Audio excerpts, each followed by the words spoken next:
You're listening to another ambitious EntrepreneurNetwork.com podcast, the voice for entrepreneurs and small business.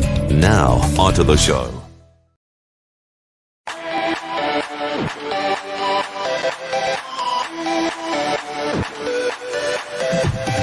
Welcome to Industry Thought Leader Podcast.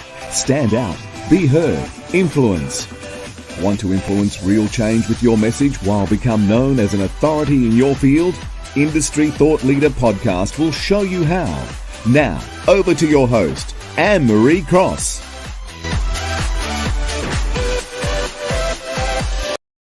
Hello and welcome to another episode of Industry Thought Leader Podcast, brought to you by Industry Thought Leader Academy. Stand out, be heard, become that influential voice in your industry. I'm your host, Annemarie Cross, brand and podcast strategist, also known as the podcasting queen. Now, my guest today says that's you are the heart of your business, and compassion-based marketing, that is the way forward. Joining me on today's show is Donna Brown. Now, Donna is a business synergist and a speaker. She helps visionaries design and scale businesses that will impact millions. She's known for her understanding of trends. She leads leaders to a deeper understanding and application of the purpose and practice of their business. She's serving clients in diverse sectors. She helps leaders create better businesses for a better world. Now, on today's show, Donna's going to share how we can better understand the shift from fear-based marketing to compassion-based marketing. She's going to talk about those shifting paradigms in business and how we are called to use businesses to serve. And she's also going to talk about a different relationship with your business and what she calls heart clients. So welcome to the show. Thank you so much, Annemarie, for having me. I'm really, really happy to be here.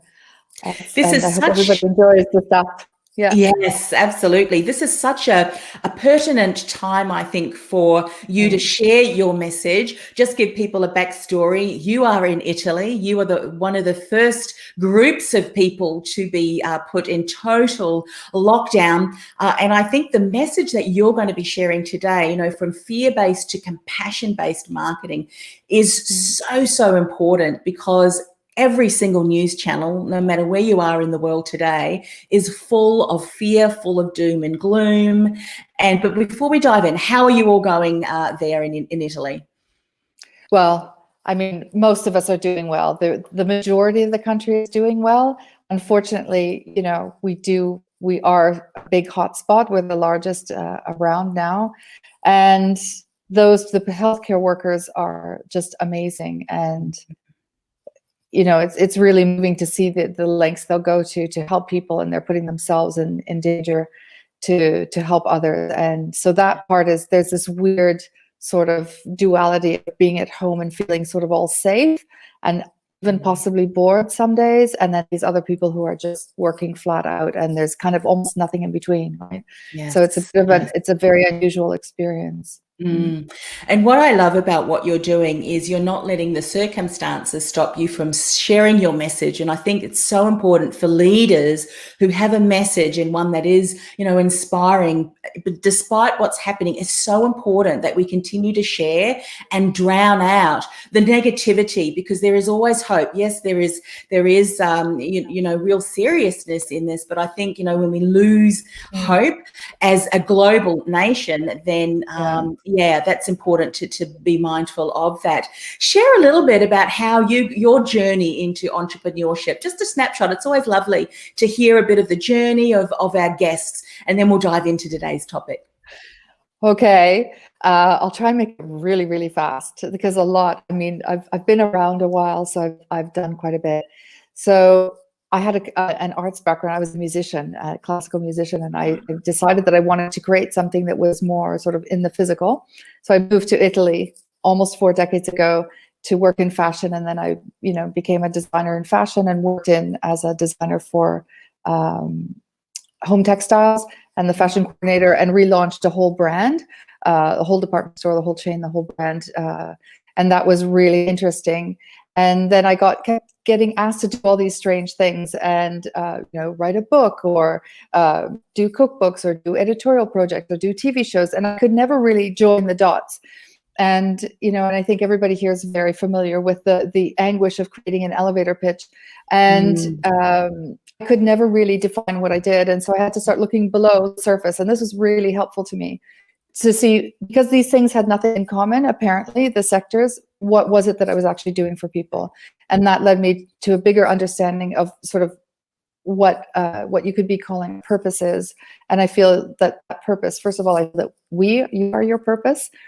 And so that means, to me, expressing yourself fully through and relating in the world to the world in the way you naturally do, and recognizing what that is. And that is what people were paying me for. They were paying me because I could see sort of the essence of their business. I could capture the essence of their business and what that market was asking for them at that point in time.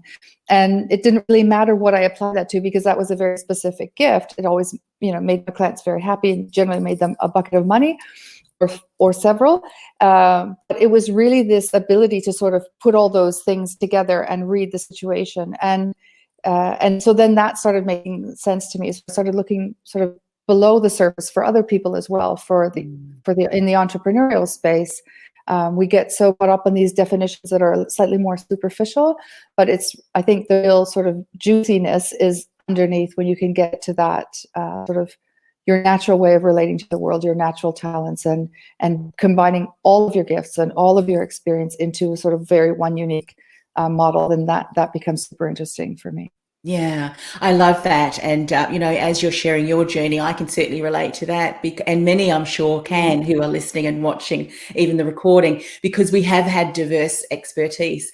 And when we're able to pinpoint, or have someone such as yourself help us to pinpoint how that can all fit together and how we can serve with tapping into a lot of experience, the wealth and the depth and the breadth of experience and knowledge, I think just adds to being able to support clients. But we need to get to the place where it's clear to us so that we can clearly communicate, which is, of course, what you're going to help today. Let's talk about the shift that you see, and you may have been noticing this already, but now even more important to go from that fear-based marketing to compassion-based marketing. So if someone's listening or watching and thinking, well, what do you mean? Let's just give a definition of what's fear-based, what's compassion-based, and then let's talk about why it's so important to focus more from a compassion-based marketing.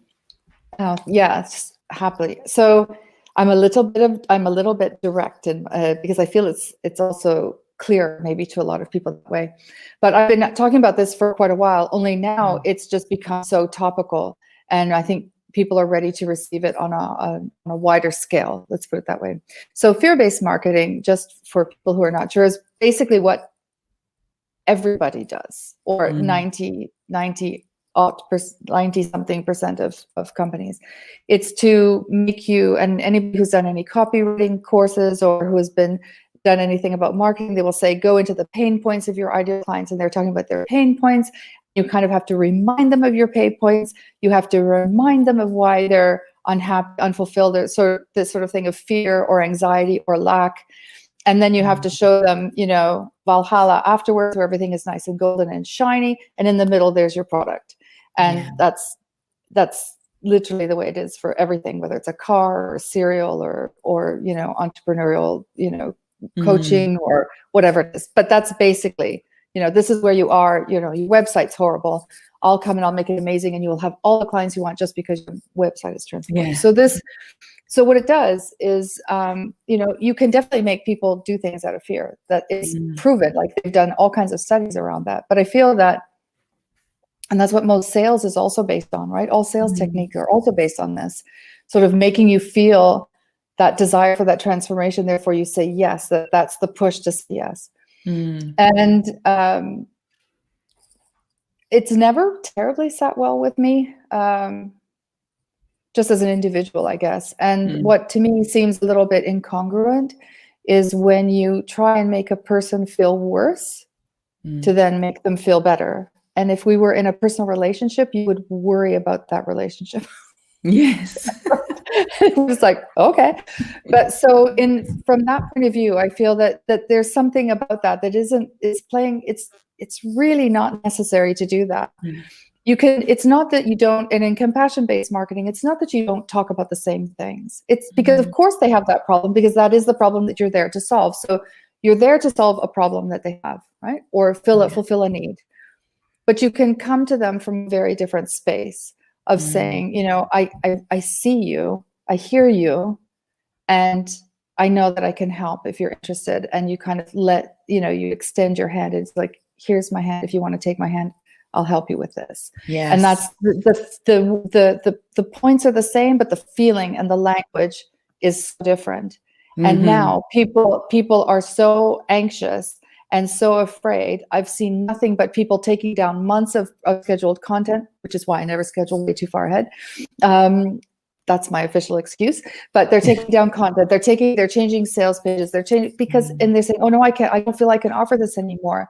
And it's mostly because of the languaging. Yes, totally understand. And as you're sharing that, one of the things that came to my mind, and I'd love you to discuss this a bit, because you might be seeing this with your clients, is that many service-based businesses are now offering a service and support, being a service to their clients, because they themselves have walked the journey, overcome the challenges, walked through, all of those issues, and have been able to solve that, come up with strategies, so much so now that they can, with real, authenticity and reality, say, look, I've been there. I know what you were struggling with.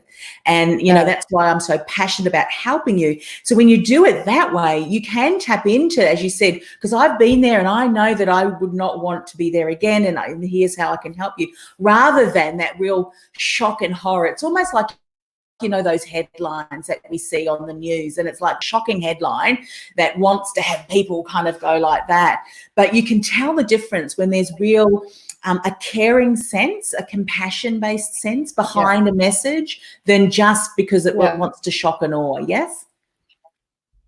Yeah. And it's really this concept right now. And I posted about this today, and I got a response out of the blue from somebody quite well known who wrote me and said, that's exactly how I feel, is becoming a refuge for your clients. So becoming that point of an anchor, a place of refuge. I think that really describes that feeling very, very well. It's something very solid, very protective. There's in those other relationships, there's always there can often enter a little bit of that, a little more transactional in some ways, and you can feel that things that they're only paying attention to you because you're paying them, and if you pay them more, they'll pay more attention to you, that kind of thing. I think hopefully most of that is going to die with this, because people, with what's happening now, because I feel that people are not going to respond to that. They're just not, and which is a good thing. Because was that a really nice thing? Was it a good thing to be doing in the first place? Just because it was successful doesn't mean it was a great idea. So I feel that I feel we're better than that. Yeah, right? I feel that as human beings, we're better than that. Yeah. And right now, as a world, we're being asked to, the same way the pandemic just sort of washes over everybody, compassion washes over everybody in the same way.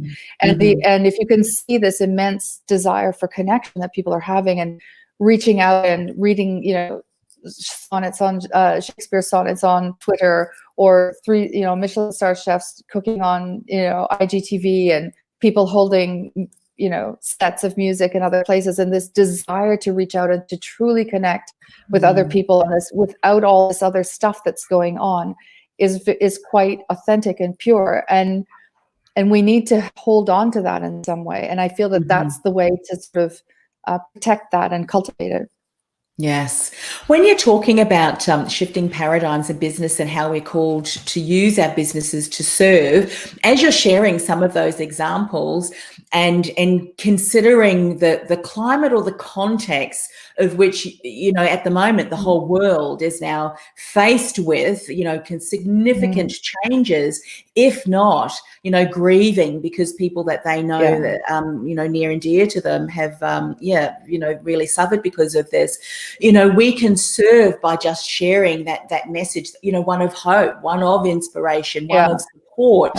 And I think that's what you're saying, that not only in this situation, which is so paramount, but also moving forward, look at the way in which you're expressing yourself. So for someone who may have never really even thought about that. What are some of the things that you are saying to people to help them shift that thinking? So, well, how can I come up with some of that content that's going to be more compassion based rather than fear based? What are some of the things, some guidelines, some steps, some tactics, just to help them start to shift that thinking? So, I have a ton. So you asked a lot of things. I'll try and put them all in order. So shifting paradigms in business. To me, especially I'm especially addressing the entrepreneurial space, but it's true also of larger corporations, that we're being called to use business. Business is really a tool that is meant to support us. Because most of us are, as solo entrepreneurs or entrepreneurs with small teams, have created this business from ourselves. So it's ideally meant to support us. Otherwise we would have created something else. So first and foremost, to make a business sustainable, to make you feel happy and fulfilled, and like you're expanding and growing as a person, your business has to have a structure and values and ethics and intention and motivation that is completely resonant with who you are. And so that's why I always say that you are your first client, and your business's most important client, and you're also the heart of that business. It's your heart. It's really, what are you called to do? And this is, in sort of more formal business context, this has been sort of something that I'm old enough to remember the days when that was told it was completely taboo. It's actually really the most exciting way to build something. And those are the businesses and the brands, if you notice them and look at them, especially if it's an individual who's become quite well known, as the head of their company and their brand, that those people who do sound is because what they do and their company are there, it's all very resonant. There is no disconnect. And so the more you can bring yourself into alignment with that, the better that is. On the other side, you have, and I feel that once you understand that, what you need to do, then you can start looking for what we'll call your ideal client.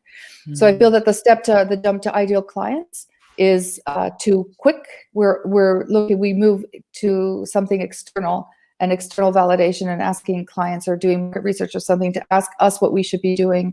But I feel that we should ask ourselves what we should be doing, and then validate with people who we feel are a qualified audience. It's not that you don't speak to people and you don't interview them and you don't gather information, but you have to understand who you're speaking to, because if you're not speaking to the right people, then they can really throw you off course with business. And I feel that happens quite, it happens a lot. Yeah. I didn't answer all your questions. But No, I loved what you were sharing, because, and it's a huge conversation. We could spend the entire day diving deep into this. So for certain, I love the way that you responded. And I think that's so true. I mean, even now we see from corporate right through to solopreneurs being encouraged to identify what are your core values. Are you living them out? And then once we're clear on that and how we, the experience that we want to create, we can then find staff, team, contractors who have similar alignment. And studies have shown, I'm sure you've got, you can validate this too, that organizations who attract like-minded or have similar values, core values that the organization has, the team are far more productive, staff morale just skyrockets. There's a whole different atmosphere, and ideal customers and stakeholders can sense that, because everyone's working for that one, that one mission, one vision.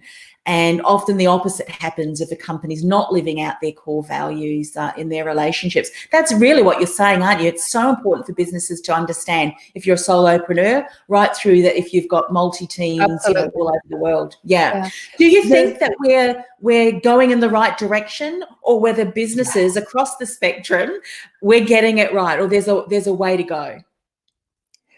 There's a way to go for sure, but I think that when these things rise up, and as I said, I'm somebody who's always read trends, so I was a little bit ahead of the trend for a while. But now that you'll see that very quickly, this will become.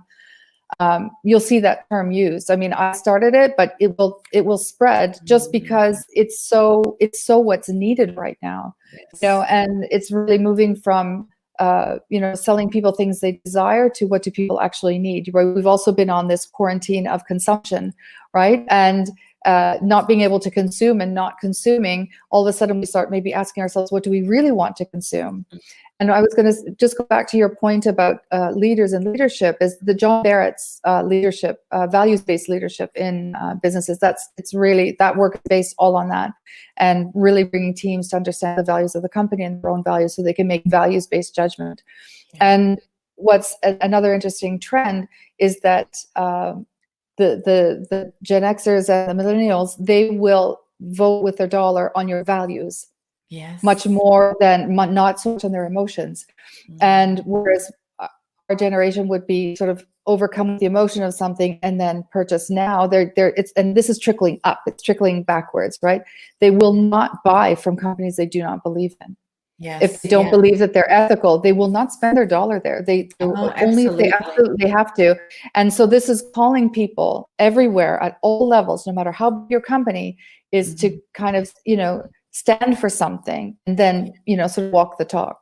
Yeah. And I love the way that you said that, stand for something, because if your business doesn't clarify that in yourself first and your team, so your company knows what that is and doesn't clearly communicate that consistently, and you stand for nothing, you really are going to be drowning. You're just not going to make an impact. And it's interesting that you should say about businesses needing to be mindful about their core values, because the dollar, people will be making their decisions based on that. I remember, would have been a couple of years ago now, speaking to a millennial. She will not buy any makeup product if she knows that that company in any shape or form does testing on animals. She said it could be the best product that does the best thing for my skin, but if they go anywhere near animal testing, I'm not touching that. And that was a really strong belief that she had, core value. And that's exactly what you're talking about. People will not invest, even if you are deemed to be the best in the business and in your industry. So it's really, really important. And I think you need to be clear on it yourself, don't you? I mean, sometimes we have businesses, we'll do this as an exercise. They identify their core values and then it gets documented and put at the bottom of the drawer. But we're saying it needs to be lived out, doesn't it? Oh, absolutely. And, as you were saying, there are some very famous examples, and I don't know if it's appropriate to name names, but there was a very fashionable, brand of clothes that once they made declarations of who they felt should be wearing their clothes, they were dead in the water. I remember. I can't remember the name of the company, but it went across the world, didn't it? Right? Across all the different channels. Absolutely. Yeah. And people just said, this is not okay. And now the only people who you will see who wear that brand are people who are in their 50s or 60s. Yeah. And they maybe don't understand, or they already have it, so they just wear it anyways. But the kids, it was just like, sorry, I'm out of here. And they would line up to buy things. Like before that, they would line up to buy at that store. And then it was like, no, you're dead to me. And there's no going back. And what I find interesting is that I really believe that they are conditioning their parents, like they're making their parents notice. Yes. That's not okay that you buy from these people. That's not okay. Why did you buy that from them? Do you know that they do this? And so all of a sudden, the older the generations a little bit further back are kind of going, oh wow. And so it's very mixed. I think it's almost like sort of like leopard spots, right? This sort of awakening as to this need for us to behave in a certain way. And what's happening now is really just it's almost like a big reset for everybody. What we decide to create after this, we can choose, right? We can choose to sort of scramble back to what we think we had before that we want, or to say, okay, maybe there's a lot of the things that we were doing before that we don't need, and we're not necessarily that good for us, and I'm just really, I'm really hopeful that things are going to take a big shift right now, because we've just had a big, whack on the head, haven't we? We've had a big wake up call. Yeah, a big yeah, wake-up call. yeah. Besides, of course, the families and that will be impacted. I mean, that's just terrible. But that aside, Yeah. I mean, if you think of now that we have put a pause on a lot of the manufacturing and industries have been really shaken. I absolutely understand that. But just the other day, my daughter showed me a video of someone in Venice. And they took a video of some of the canals, and the water was clear, and there were fishes swimming up, and there were, dolphins apparently, and ducks. And it's never been clear. I don't know. I haven't been to Venice before, but I don't think it's been clear for many, many years.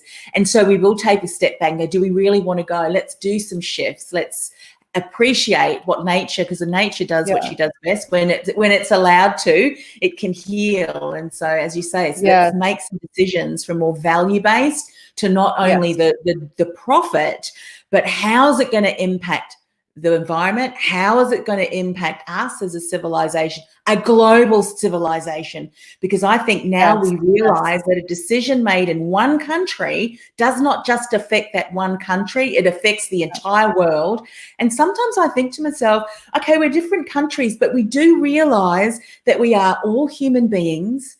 We are all, why do we treat one another so, in some instances so terribly when we're all in this, we're all human. We're all in this together. It's not like, aliens. I'm not getting in that topic, but what I'm saying is we have to change our mindset and our thinking around how we are, acting, how we're treating one another, and because it impacts globally.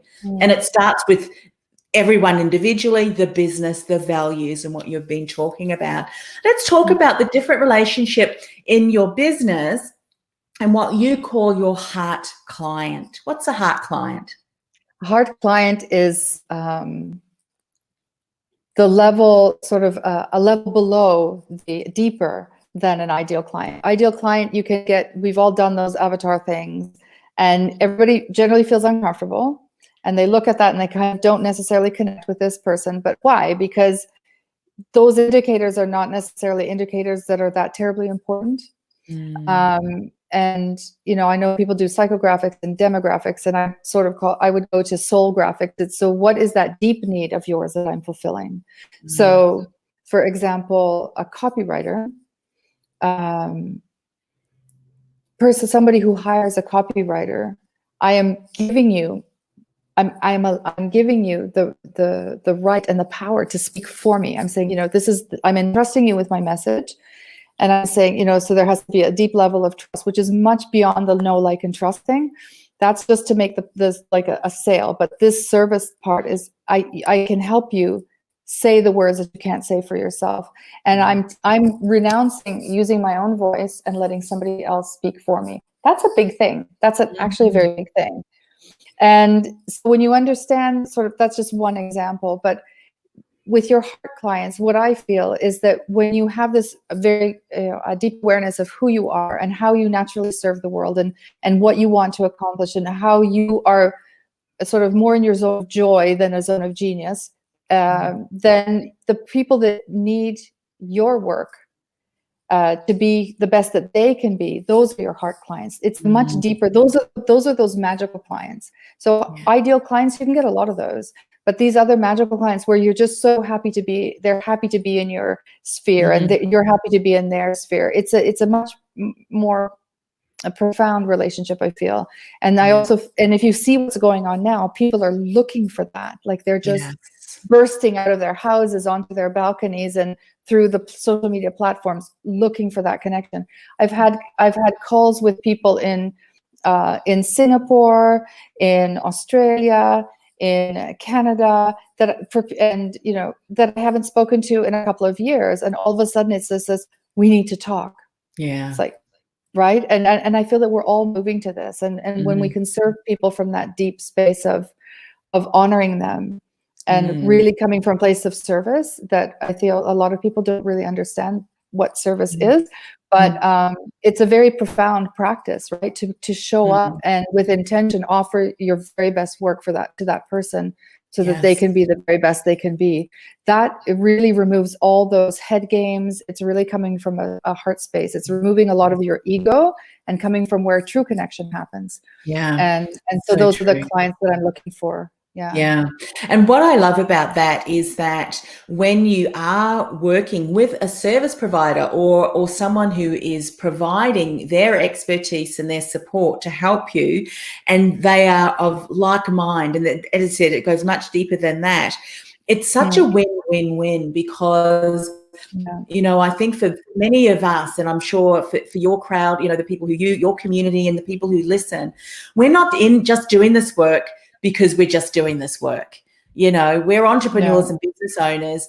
We're really called to this. It's part of who we are. In fact, I say, when you were knitted, when you were being born, you were being shaped and created, and every single situation, every challenge has developed in you the strength, the skill, the empathy, the compassion, and that has led you down the journey of who you are today and who you are to support and serve.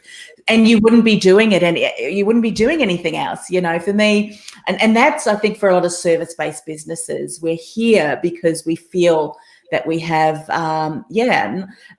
just feel called. There's a need, and we're there to speak into, and that's the level, I think, of what you're talking about with your heart client, because together we know we're better and make a bigger impact in the world. What would you say to someone who may not have even ever thought about that? Where is the place for them to start thinking, who then is my heart client? Because you said it is deeper than the psychographics and the demographics. I would start with yourself. As I said, we spend far too much time going immediately outside of ourselves when we try to establish what our brand is. Whereas you are your business, and what you create, even though your business is separate from you, it has to stem from really the essence of the wellspring of your business is who you are. And that awareness alone and that connection to that will help you. And from that, you're in a relationship with your business too. I also tell people this, that it's like, if it were a relationship, what relationship would you be having right now? And what does your business want from you? What is your business asking of you? And it's really this moving sort of putting together all these pieces of understanding first who you are and what your business wants of you. And then you say, okay, that being true, and you're sort of you can feel your way through it. You don't have to have cut and dried answers, and you don't have to say, oh, I'm going to have a program that's this long and that long. This is way before that, way before you get to that. Then you start asking clients on a very deep level what they desire from you. And I do have a process that I take people through to do this, but you can really start with yourself first, and anything that you can do to, one of my gifts is to weave together all the threads of things, and I know it can be challenging for some people, but when you feel like you're playing, I don't mean playing full out, but you're really allowing all parts of you to be used. What would that feel like? What would excite you? And people say, don't build things and hope they will come. It's like, no, but you should know what you want to build. Yeah. Like, you should kind of know yourself. Yes. And then yes, you can have conversations with who you feel would be the ideal person. And then they are the people who need to receive that. Your heart client is the person who needs to receive that. Then you can start looking for those people, not doing sort of random quizzes and all that stuff, and ask them then what they need from you. You can sort of refine things at that point, but you have to know really, really well, this is what I have to offer. And the people who can recognize that and work with that and know that, for example, through having a deeper connection with themselves and their business and their clients, their business will grow so much more easily and so much more quickly. Yeah. And it's really a question of what I call like deep branding. If you think about it, it's branding, but it's on a very, very deep level that's rarely addressed. Yeah. What I love about that too is that, as you are recognizing some, and I called them just recently, we're working with some clients because, we've had many different experiences and many areas in our life that we can share as an insight, share as a learning that we've learned. Hindsight's a wonderful teacher, but that can support our clients because it's speaking into what they're struggling with. And often that can give them a shift in their thinking and paradigm too. And one of the things just to help clients just to get a bit of, clarity, sometimes you need some practical steps. I said, look back over your journey and identify the significant milestones. They're markers that when woven together can then allow you to take that journey, because if you're not able to kind of see, and look, this won't just happen overnight. I mean, I'm 50, what am I now, 53 this year, and I'm still working it out, but it gets there. And when you get a little bit clearer and then a little bit clearer, and it will. And I love the way, I think it was Steve Jobs said, you're able to join the dots when you look behind you, when you look back. Where are the significant things? What made them most impactful? And, those significant milestones are the markers are often what you can weave together and then be able to put that together in a beautiful story that when you share, people will go, oh my goodness, that's me. That's me. I can resonate with that, such a deep. When I when I work with clients and I bring a vision to them of what I see for them, we do sort of some deep work at the beginning. And then I also sort of bring, because I've always worked mostly as a consultant. So I come with my idea. It's like I bring that all together and come with an idea. And they always say, that's so me, but it never occurred to me, right? Because we all have our blind spots. That's the other thing. Yeah. So to people who are kind of struggling for this, one of the things I would suggest is going back through your past experiences. I call it mining for gold, and see the part, because if you had a job for a long time or you took a certification, there was a part of you that wanted to do that needed to do that. So what is the essence of that thing, skill, or job experience that you had that now can be brought into sort of in a different format? It might not look exactly the same, but the things that you learn can be brought into play in a different way. And and that brings me to another thing. People are always talking about super niching, which is very important. But I also feel that if you do this work really well, you create your own super niche. Yeah. And the people who will resonate with your message will resonate because it's so clear, it's so consistent, and it's, as you said, and I love the term because I've used it. It's the invisible thread that's very intentional because you intentionally incorporated that into your message. But often people don't actually see it, but they resonate with it. It's hard often to define, but it connects, as you said, to the soul, to their spirit, because they resonate and they're looking for support in that area, which I loved our conversation today. Thank you so very much. Donna, how can people connect with you? What's the best way for them to reach out to find out more?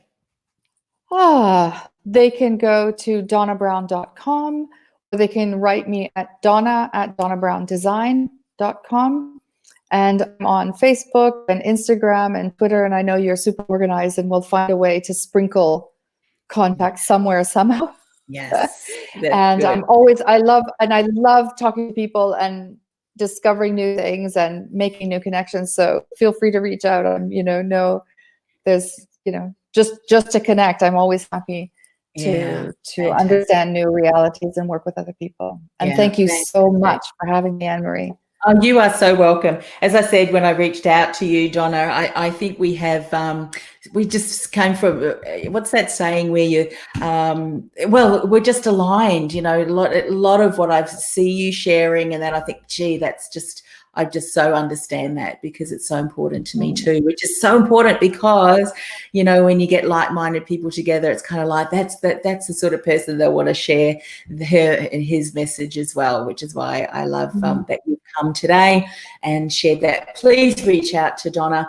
Of course, you can connect with her here on the platforms if you are watching live or watching the recording, and if you're listening to the recording later stage, of course, DonnaBrown.com is probably a good way to start. So thanks once again for coming on the show. Oh, thank you so much, Annemarie. It was a pleasure.